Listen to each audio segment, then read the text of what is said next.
Bom dia a todos. Estamos iniciando mais um Café Mais Movimento aqui no Instituto Mais Movimento em Serra Talhada, Pernambuco. E hoje temos o prazer de trazer aqui o Dr. Heitor Menezes, anestesiologista e medicina da dor.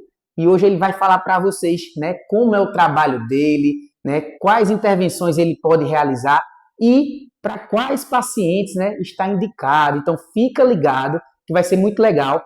Aqui é Christoph Voglan, fisioterapeuta, seu professor aí de qualidade de vida, e vamos começar mais um Café Mais Movimento.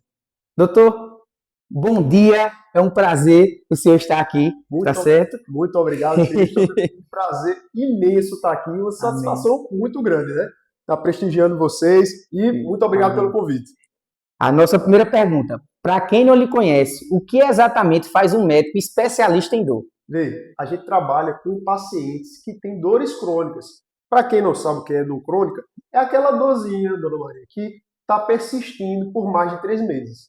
Geralmente, algumas dores, a maioria das dores, elas têm que resolver em até 3 meses. Quando começa a passar esse período de 3, 4, 5, 6 meses, as dores, elas cronificam. O que quer dizer isso? É que a dor, ela passa a ser uma doença ao invés de ser um sintoma. E as medicações e os tratamentos mudam de acordo com a evolução dessa doença. E parece, doutor, que não é só uma questão de, vamos dizer, da educação do brasileiro, mas eu acho que a grande maioria das pessoas só procuram o médico, só procuram alguma intervenção quando estão nas últimas. Exatamente. Quando passam, infelizmente, dos 3 meses, 6 meses, chegando lá no limite, dizendo, não aguento mais, agora é que eu vou procurar o especialista. Isso é muito ruim, porque com o passar do tempo, essa dor ela vai se tornando muito mais difícil o controle. Então, quanto mais cedo, mais precocemente você que está com dor procurar um especialista, melhor vai resolver esse controle da doença. E em relação o que o médico especialista em dor faz, ele está entre o profissional cirúrgico, o tratamento cirúrgico, e entre a fisioterapia. A fisioterapia, na maioria das vezes, o tratamento conservador, o fisioterapeuta, é excelente e resolve o seu problema. Mas algumas vezes, o tratamento apenas com a fisioterapia não vai resolver totalmente o seu caso. E aí precisa fazer uma intervenção, precisa fazer uma medicação mais forte e também fazer a fisioterapia associada. A gente trabalha em conjunto. Eu conversei, inclusive, com o Christoph, que é um trabalho em conjunto. E, na maioria, algumas vezes, quando isso não resolve, realmente tem que partir para um procedimento mais cirúrgico, que é um procedimento mais invasivo. Mas a gente fica entre a parte cirúrgica e entre a fisioterapia. Coisa boa, doutor, porque as pessoas têm que começar a entender que o trabalho tem que ser multidisciplinar. E o mais importante é a saúde do nosso paciente. Exatamente. Independente, da terapia que está sendo realizada, mas que essa terapia chegue no seu objetivo, seja o objetivo necessário, que seria o alívio da dor. Senão, ele não estaria procurando, a intervenção. E nossa segunda pergunta, doutor, a hérnia de disco. O que a fisioterapia resolve e quando é que o médico da dor é necessário? Vê só, a fisioterapia, acho que 90% das hérnias de discos resolvem com o tratamento conservador, com a fisioterapia. Mas, em alguns casos, a dor é tão incapacitante ou o paciente ele não consegue fazer a fisioterapia, Cristiano. Você deve ter pego alguns pacientes que eles não conseguem, eles não evoluem na fisioterapia. Nesses casos, a intervenção se faz necessária. E quando essa intervenção ela não adianta, ou é uma hernia de disco muito dolorosa, ou quando já tem sintomas que estão prejudicando o paciente, necessariamente se faz a intervenção cirúrgica, a mais indicada conduta nesses casos. Mas, voltando, a fisioterapia e o tratamento com essas intervenções, infiltrações, bloqueios, resolvem a maioria das hernias de disco sem precisar fazer um procedimento cirúrgico. Perfeito, doutor. Então, nem todo paciente, pessoal, que chega aqui na clínica, quando eu estou avaliando, ele tem que fazer a intervenção da fisioterapia. Por quê? A gente divide aí esses pacientes, a gente tem as red flags e as yellow flags. Então, muitas vezes chega um paciente com red flag. O que seria isso, Cristian? Então, chega um paciente com uma dor extrema, onde eu não consigo realizar nenhuma intervenção. eu não consigo nem tocar no paciente, eu não consigo realizar uma mobilização, eu não consigo colocar um aparelho, eu não consigo, né, de fazer nenhuma intervenção fisioterapêutica. Então, quando eu não consigo nem tocar no paciente, então eu vamos dizer, liga um alerta de que é uma red flag, eu tenho que encaminhar para o médico. Outra, o paciente chega e ele já chega com dificuldade motora. Então, o indivíduo tem a hernia de disco e ele não consegue mais movimentar determinada parte do corpo. Então, às vezes ele chega com o pé caído, que a gente chama de pé caído realmente. Ali tem que ter uma intervenção do médico, tá certo? Ou então, eu peço para ele realizar determinado movimento, ele diz, não, doutor, não consigo mais realizar esse movimento. Então, ele tem um grau de dor de força zero. Então, é uma bandeira vermelha. Eu faço, opa, aqui, mesmo realizando a fisioterapia, ela não vai ter uma indicação, não vai resolver. Tem que mandar para o especialista, para o médico, tá bom? E outra coisa, depois que se faz o procedimento cirúrgico, depois que faz a intervenção, se faz necessário voltar para a fisioterapia.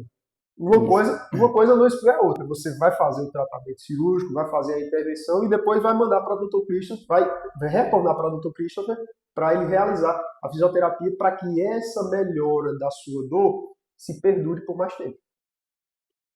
Terceira pergunta, doutor. Infiltração é o último recurso? Aí eu queria que o senhor falasse um pouquinho sobre mitos e verdades. Na verdade, não. O último recurso seria o procedimento cirúrgico. A infiltração, ele está entre essas terapias. Ou a terapia conservadora, com medicação, com fisioterapia, e a terapia cirúrgica.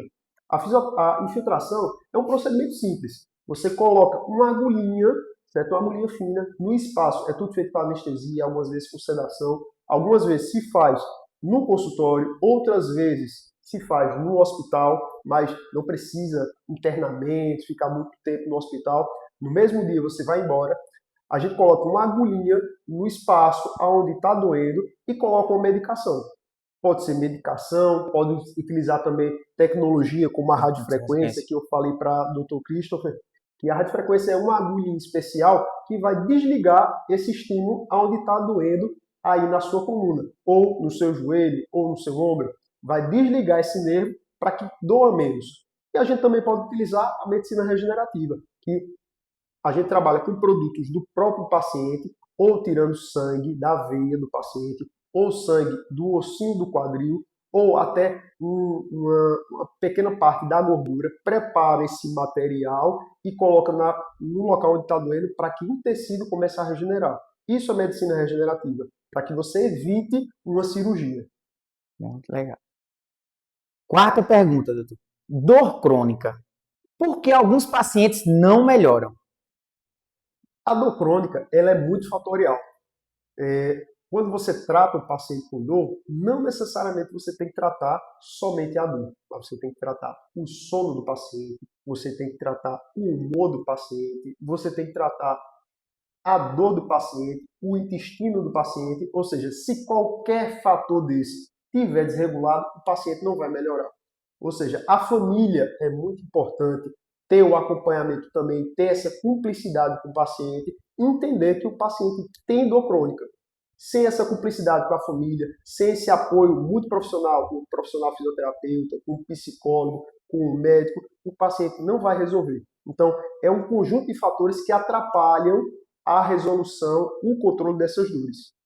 E, pessoal, às vezes o indivíduo realmente tem um diagnóstico, não sei, de fibromialgia ou de hernia de disco, mas infelizmente, naquele momento, né, algum familiar, ou uma questão de saúde, ou uma questão realmente de doença, ou de falecimento, infelizmente aconteceu algum episódio que infelizmente faz com que aumente, né, que essa comporta da dor, né, seja exacerbada. Então, muitas vezes o aspecto emocional que aquele indivíduo está passando também faz com que aumente, né, essa questão das dores. Pior essa dor, exatamente. A gente observa uma oscilação. Existem períodos de melhora da dor, e períodos que o paciente vai lá para baixo e piora a dor do nada. Aconteceu um acidente, como o Dr. Peixinho falou, aconteceu uma briga com a família e realmente o paciente fica mal. Nesses casos, aí que tem que ter um controle maior dessa dor, um ajuste de medicação, uma intervenção para que você consiga melhorar a sua dor. Quinta pergunta, doutor. Esse para mim tem casos que para mim realmente é complicado. Vou ver se você responder, viu? Fibromialgia, o papel da medicina da dor. Isso. Fibromialgia é uma doença que está em voga, está muito comentada, a prevalência aumentou bastante e fibromialgia, infelizmente, não temos a cura. Não temos a cura. Eu digo o seguinte, que o paciente fibromialgico é um paciente especialista. O Christopher é especialista em fisioterapia, ele sabe de tudo de fisioterapia. Eu sei de tudo, da medicina da dor, da anestesia, eu sei resolver isso. Mas o paciente que tem dor, o paciente fibromialgico com dor, ele é especialista, mas é especialista em sentir dor, Christopher. É como se um alerta tivesse na casa do paciente e acende todo o sistema nervoso dele. Ele é especialista em sentir dor. Infelizmente, nesses casos, a gente não consegue promover a cura do paciente, mas consegue promover o controle desses sintomas. Mas, mais uma vez, reiterando que um tratamento só da dor não vai resolver. Tem que tratar a dor, tem que tratar o humor do paciente, o sono do paciente e o intestino. Porque, pessoal, na fibromialgia não é uma doença inflamatória nem degenerativa, é uma síndrome. Então esse indivíduo vai ter muita fadiga, ele tem muita dor musculoesquelética, tá certo? E quando você percebe, é um indivíduo que ele está ficando restrito, ele não tem uma boa qualidade de vida. Então, muitas vezes, o que o doutor Ito está tentando dizer, a gente não tem como dizer assim, você vai estar curado 100%. Infelizmente, a gente vai intervir na sintomatologia, né? A gente vai intervir nesse alívio da sua dor, melhorar a sua qualidade de vida, melhorar a sua funcionalidade. Agora, nem sempre vai ser 100%, infelizmente. A gente vai conseguir tratar a sua dor, controlar o seu sintoma, para que você consiga fazer uma feira, para você consiga ir para a fisioterapia, você consiga fazer academia, trabalhe sem sentir tanta dor. Sexta pergunta. O paciente que já tentou de tudo, como você aborda esses casos? Geralmente, o que é que a gente faz? A gente tem que oferecer um outro tipo de tratamento que o paciente não realizou. A gente não vai ficar forçando e oferecendo tratamentos que não tiveram resultado. Então a gente tenta fazer uma outra abordagem e tem vários tipos de tratamentos que podem resolver esse seu problema. Show de bola. Sétima questão, essa é legal. Essa eu quero realmente saber sua opinião e eu acho que eu vejo muito. Exames versus sintomas. Porque muitas pessoas têm alterações da ressonância e não sentem dor, e outras sentem muita dor sem alterações importantes. Foi inclusive um paciente que você encaminhou para mim, né? Exatamente. Era um paciente que tinha uma alteração na ressonância, uma alteração na coluna, mas a provável causa da dor não era da coluna dela. Eu conversei com o Cristo, a gente chegou a um consenso e era um problema na coxa mesmo. Ou seja, a gente não trata o exame, a gente trata o paciente. Provavelmente essa paciente foi feito algumas terapias na coluna dela e não resolveu a dor, né? A gente tem que tratar o paciente e não o sintoma. Isso é o que eu falo. Não o exame, perdão, e não o exame. Isso é o que eu falo até para os meus alunos, né, que chegam, estão na faculdade, e a gente sempre erra. Não estou dizendo que é para a gente esquecer o sintoma, mas o mais importante é a clínica do paciente. Você tem que correlacionar a clínica do seu paciente, os sintomas, os sinais dele, com o que está lá no exame e ver se tem coerência, pessoal. Se não, quando você vê, opa, aquilo que o doutor falou anteriormente, ela já tinha tentado intervenção. Eu vou continuar fazendo a mesma intervenção que já fizeram e não surgiu o efeito? Não, você tem que ter outra abordagem, tá bom? E nossa pergunta final. Se você pudesse dar apenas um conselho para quem convive com dor há anos, qual seria? Procure um especialista, um atendimento médico. Não necessariamente precisa ser um médico, mas precisa ser uma ajuda. Você tem que procurar uma ajuda para que essa dor não fique um tratamento tão difícil. Ou um tratamento com fisioterapia, ou um tratamento até com psicólogo, para você conversar com a pessoa, entendeu? Tratamento com médico, você tem que procurar alguma ajuda e alguém que te conforte a resolver esse problema. Então, pessoal, espero que vocês tenham gostado do nosso podcast. E Dr. Ito Menezes está convidado para vir mais vezes aqui, tá certo? Para esclarecer, né? Ou a gente pode pegar outros temas para a gente né, destrinchar, tá certo? E foi um grande prazer, meu amigo. Valeu, muito obrigado pelo convite, Christopher. E com certeza vai ser a primeira de muitas. Amém. Obrigado, meu amigo.